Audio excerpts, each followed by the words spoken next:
Hey, you're listening to the Quality Cup Life podcast. My name is Imani, and here we believe that in order for young adults who are looking for a better quality life and to live with purpose, you have to pour into your own cup first. Just because you may have missed out on certain things growing up or you didn't have the best start, that does not mean your entire life has to go that way. And in living a quality cup life, we talk about it through a 9-step framework broken up into 3 pillars: mind, body, and money. So thank you for joining us, and let's get into the show.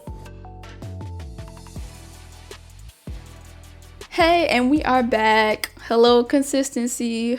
So I hope you are having a wonderful day, night, week, walk, run, cleaning spree, whatever you're doing while you're either watching or listening to this. Today Imani is giving ballerina top knot. So yeah, that's what it's giving. I had a very interesting last weekend. I shot a wedding. I was a second shooter, so it was fun. It was scary, but it was fun. I faced a fear because I was like, I was nervous, and then I didn't know how to use the flash that I ordered, that I rented, so that was nerve-wracking. But it turned out very well, and I'm glad that I didn't run and hide under a rock like I felt like I really wanted to do. And also, I did this really cool thing. My old manager and I used to work at a grocery store, and I worked in the wellness department, and it's mostly like supplements and like body care stuff. It was a health food store, and we went bike riding, and it was super cool, and it was super pretty, and I was very happy, and it was a great experience. I'm gonna put a little video clip up there.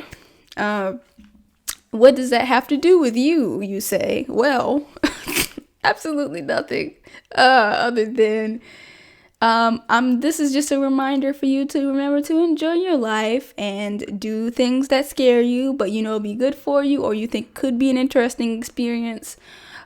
So yeah. But in other news, let me get into the actual podcast. So I'm gonna insert this video that I made because I was just thinking while I was at work, and I wanted to stop and record it so I wouldn't forget. And so I'm gonna play it now. All right, so I just want to record this so I don't forget. But I think I'm gonna make a little mini pod on on being in that space where you're like I'm nervous about whether whatever this new thing you're getting into or you're gonna work on is gonna work. I don't know if it's gonna be worth it, or I don't know, whatever. I think and sometimes it kind of makes you question whether you should or not, whether you should even try or continue, or how much of this you should do, or how intense you should be about it. And I would say that this is actually contrary to probably popular belief. This is a very good space for you to be in, because it forces you to make a decision and move with it. Because a lot of times you don't even get to this point until you've hit like a pain point. People don't do stuff until they like, all right, I've had enough. I got to do something and make a change. So I think it's a really good space to be in, although it doesn't feel good. And it forces you to be consistent and to step out on faith, and also kind of get to know yourself and what your limits are and what you're good at and what works and what doesn't work, and just see how far you can go. And you'll never know if you stop. So those are my thoughts. Hope that was good enough for me to make something out of this. So once I went back to actually watch the video, and I started kind of expanding more on my thoughts and stuff like that. And this is more of a mindset kind of a podcast. This is the pillar that we're on right now is mindset, and I've just kind of I was experiencing this at the time, and then I know a few other people who are also experiencing this, and then personally, and then people that I don't know very personally, I've seen it too. And so I just wanted to expand upon feeling very uncertain, or like feeling kind of like hesitancy about trying this new thing that you know will be good for you, or that you really want to do, and you know it'll make you grow, and make you into a different person, the person that you know you need to be to like get to where you want to be. And so so I have 9 points that I think would be really great and are really relevant for you and for me too. So number 1, my first thought was, do not be afraid of that feeling. It is completely normal, and just because you feel it does not mean you have to go with that feeling or like allow it to guide your decisions. When I say that feeling, I mean the fear and the like uncertainty of it. And then I just thought about this too, and I was saying, and my thought was, instead of running away in fear, you lean into it, you press into it, not into the hesitancy, but like press into the, I don't know, I honestly don't know if this is going to work, but I'm going to push into it anyway as if it will work. So you lean into it. All right, number 2 is to pray. I pray, so I hope y'all do too. So I say to pray and ask God for direction, mercy, grace, and ask him to go before you and to prepare the place for you. See, what I didn't do, last weekend when I was going to the wedding, I didn't say, Lord, prepare the place, go before me and prepare the place for me. So that way I walk into it and like, not that everything will be hunky-dory, but things will go well, and that it won't be a whole mess because of me. Like, you know what I'm saying? Like, I don't want to mess up a bunch of things, if that makes sense. But I did pray, and I was like, I'm very nervous, but I asked that I did ask for grace and mercy, and I did ask, because I was like, y'all, I did not know how to use that flash. I like literally made sure that it worked. And then y'all, my flash died. It died. So thank God I had batteries in my bag, and then I didn't even know if the batteries were gonna work. I didn't know if they were old batteries, new. I didn't know what they were. So y'all, it was the Lord. I ain't gonna lie, cause I did not know. I didn't know, but it was fun though. I'll put a couple Snapchat clips in here too. But so number 3 is believe that even if things don't go smoothly, quote unquote smoothly, he'll be able to use that for your good, or to develop you as a person. And remember that we learn our biggest lessons and become stronger, honestly, and more relatable in times where the situation when it just sucks, it's not fun, everything is going wrong. We learn our biggest lessons. Then when our feelings are hurt, when we're heartbroken, we learn the biggest lessons. Then we have the biggest breakthroughs at that point. So yeah. So, and just remember, everything isn't supposed to go smoothly. So it's okay. Like, as long as you're doing the best that you can and you did the best that you could to prepare, like, just know that this is messed up right now, but I know the Lord can use this. He can use this for something in the future. You know what I'm saying? So, all right. Number 4. So, I put that the first step,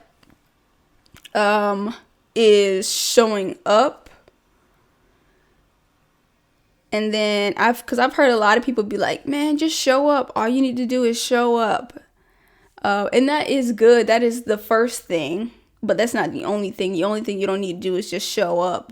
Showing up won't just solve all your problems. Like me, when I went to the wedding, I was the second shooter. So I was in charge of, shooting like pictures of the details and like shooting the groom and the groomsmen getting ready and his side of the family getting ready. And then I shot like photos at the ceremony as well, but I was like off to the side, so none of the pictures are of them looking at my camera because I was the second shooter. So so that's just an example. But yeah, so I showed up, but it wouldn't have went as well had I just showed up. I think so that brings me to number 5. The second step is to keep going and act as if you know what you're doing, and decide that what you're doing is that what you're going to do is the best you can with what you have anyway. Even if you don't feel like super well equipped or whatever, because I didn't feel super well equipped. I was just like, I'm here, like, I'm gonna do the best I can, let's go, like, I'm gonna figure this out. And I did, and that's what you got to do. I was like observing, and then the guy who's over the company that I was contracted for, he was like kind of giving me tips on, hey, go over there, hey, try this, do that, like. And then the other girl that I was working with, that was the first shooter, she was super kind, and she was asking me, hey, did you get this, like, you want to go over there, did you want me to hang you this, like. So it was super it was like a super good first experience being in a situation like that and working with other people, because I've done it one other time before, but I was by myself, so it was completely different, and so I really appreciated that. And then that brings me to number 6, and number 6 is stop hedging your bets. And so I've done this in the past where I was hesitant about something, so I would do it, but I did it with a sense of like timidity and like hesitancy, versus running full force, like you think, like you know you can do it, like you know this can work. And the first example that comes to my mind was when I played soccer in high school. I think I was probably the most aggressive person on the team. Like, as little as I am, you can see me. Like, as little as I am, I had only been playing for like a year or two, and I knew my strength was running, so I would run full force. Whereas some other people who had been playing soccer a lot longer than me, or had just been in sports before, I had never played any sport before, like, never been on a sports team, nothing. But I knew my strength was running fast. I'm the fastest runner on the team, and so I would run at the players full force and would run full speed. Didn't know if I was going to win or not. And I knew our team wasn't very good, but I still played like I wanted to win and that I could win. And I played like, if I run as fast as I can and do the best that I can, it will make a difference. And it literally did. Our team didn't really win like that. Most of the time we didn't win, but it still made a huge difference. Versus some of my other teammates, they would like kind of run to the ball, but then when they saw another team, like the other team looked like they were closer to the ball than they were, or it looked like, you know, they was about to just run past them and try to get to shoot it in our goal, they would just kind of slow down and like let them go. Or I remember watching some of my teammates, and it wasn't even in my section, they was behind my section, and they would just watch the ball roll past it, and I'm just like, bro, like, you right there, go get it. Like, they were literally acting like we already lost. And because they acted like we already lost. And like, you can't do that. You can't play like you already lost. You got to play like, win, lose, or draw, I'm going to play full out. And me not playing full out is not finna be the reason why I lost. Like, you know, so hopefully you follow me with that. 7, which goes with this, is you get much better results and you put a lot more energy and urgency on things when you act like you believe your contribution is going to work, which is exactly what I just said. Because I'm pretty sure, and to go back to the soccer analogy, when I got to college, I played intramural soccer for my first year when I was a freshman. And I remember, and now these, I went to, you know, a school that was probably about half black, half white, and then, you know, a small group of other. And I remember, like, you know, playing with them and basically playing on my strength, was just running quickly, being quick, and being quick and aggressive. And they were like, wow, you're really good, and blah, blah, blah, you know. I'm like, no, I'm not. In my mind, I'm like, I'm not good at this. I'm just good at running, and I know I got to be aggressive. Like, I didn't care. I didn't care that there was some dudes on our team. When I didn't care. But but like, and because I played full out, my contribution mattered. I remember I wasn't good at anything else, but I remember I accidentally got a goal and our team won. And I was like, wow. Everybody was like, whoa. But like, I wasn't good though. Like, but I played on my strengths and it made a huge difference, yo. It made a difference. So let's stop with the timidity. Like, either you gonna be all in or you not. Like, you need to choose one. You already started. Like, if you was gonna be timid on what you started on, you should have stopped before. You should have stopped as soon as you started. Like, you should have stopped before you even fully invested your time, money, energy. You should have just stopped then. But you already in the middle of it. You already here. You may as well finish the race. You know what I'm saying? You may as well just do it. And then number 8. Number 8 is, I got time. Number 8 is also, even if you don't end up with the goal you intended, once you go through with the plan, you are still better off than before because you made a lot of progress, and you make much more progress than you would have made had you not decided to push yourself at all, or to push yourself more than you had previously. And you have to focus on the progress you made from sticking to the plan than what the intended goal was. So don't marry the intended result or goal, marry the plan. Like, stick with the plan, like stick with the process, like marry progress is probably a better way to put it. Marry the progress of it. Don't marry the end result, because you don't want to feel like if your end result didn't turn out the way it is, you failed. Like, you didn't fail. And then in that same point, I also have, especially if the results aren't what you were shooting for. So, which is what I said. Shoot for it, but even if you don't, you'll still be way further along. Let's say, for example, if your goal was to, I'm going to give y'all some tangible analogies. Let's say if your goal was, if you 300 pounds, right? And your goal was to lose 100 pounds in 6 months. And you started your journey and you kind of had like ups and downs, roller coasters, but you made it. Let's say you started in January, you stopped in, what's the 6th month? June. You're supposed to have lose 100 pounds by June. And let's say instead of 100, you lost 50. Instead of 100, you lost 75. Like, although you may feel like a failure, or you're like, dang, like my goal was 100 pounds lost and I only lost 50, woe is me.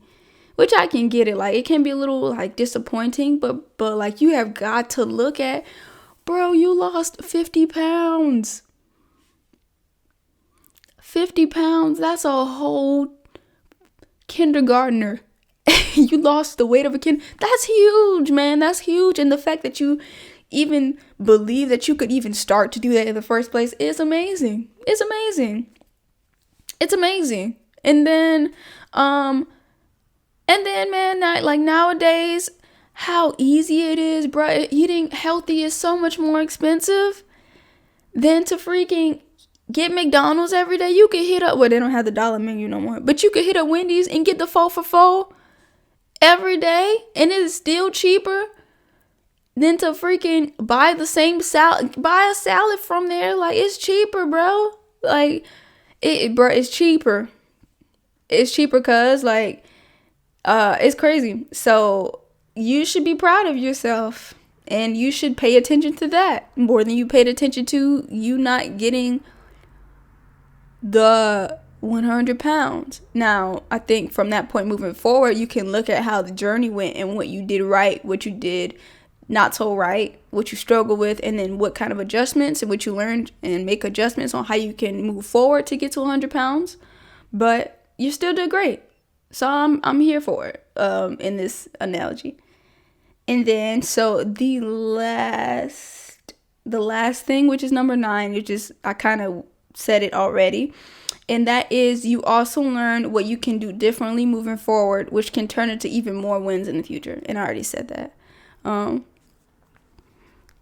So yeah, and kind of like for me, in a practical example, in moving forward with me possibly doing more weddings with this company, since I decided to give it my best shot anyway and act like I knew, exactly how to do this and move and all this stuff, and act like I knew how to use the Flash and everything, I learned some stuff about the mechanics of it and like how, the structure of wedding works and like from a photographer's perspective.